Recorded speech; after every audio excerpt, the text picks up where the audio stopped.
I know most people are going to click this video because they think that I am going to, get up here and do a whole rant and go on about all the things that's happening in life right now, so on and so forth. But actually, it's to do quite opposite. It is to still give God all of the glory that He is due for. God has not failed us, and you might be following my page and see that my family has been hit with a lot these past 2 weeks, let alone like 48 hours, right? Just really mourning and still grieving the loss of my beautiful niece that made a great impact. I'm so proud of my sister and my brother-in-law for how they have handled themselves being public officials. Listen, it was a overwhelming amount of support, love, and gratitude that was displayed to them, and they have been very strong in this process. I'm so proud of them. They gave my niece the absolute best life she could ever live, and for that, it brings me comfort in knowing that she lived a great life here. It hurts, definitely hurts. That I can't just pick up the phone and call her or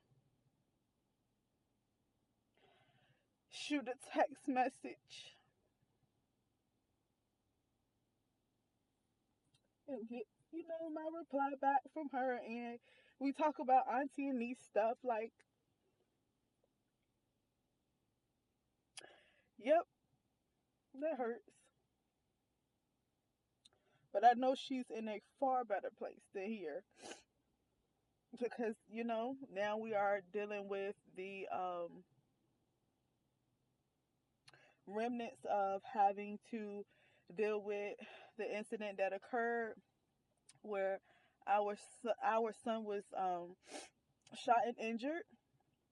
And I thank God even in the midst of that, because it could have been worse.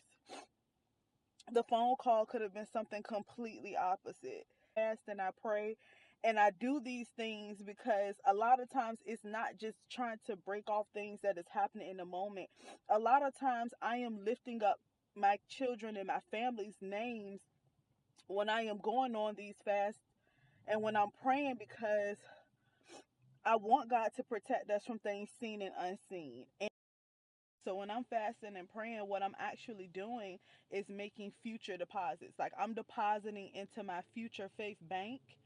So that moments like this where, our child was ever called out during these times of pushing my plate to the side and pushing things to the side and giving God my 100% full attention, like, those were deposits I was making so that moments such as I am living through right now, which I probably should not be saying, but I'm grateful that God has kept me in my right mind, that He has kept His promises. And His promise is that yes, the weapons will form, but they won't prosper. I have deposited a lot into my faith bank, God, and this is where I need to write a check to cash. I need this check to hit like never before. Like, I need the check that I'm asking for God to be the surgeons that is performing the surgery. Like, God, let your people be in that surgery room. Somebody after your own heart, God. It doesn't just see him as just another black boy, but that sees the life in him and says, he shall live and not die. That's who I need you to put inside that operating room right now, God. I need to deposit these checks because I put my money in, I put my faith in, I put my time in. Like, God, you know what I put in. You know whose names I was calling out when I was on these fasts. So God, I gotta go to my faith bank and I gotta cash this check right now. And I need you to go ahead, God, and make that deposit hit in less than 24 hours. And did he do that? Absolutely he did. So for that, I give God all the glory and the praise as we navigate through this time. Yes, it hurts. Yeah, it's not the easiest. But you know what? I thank God at the end of the day because He has never failed me. He's never failed us. He's never failed me or my family. He's never failed us.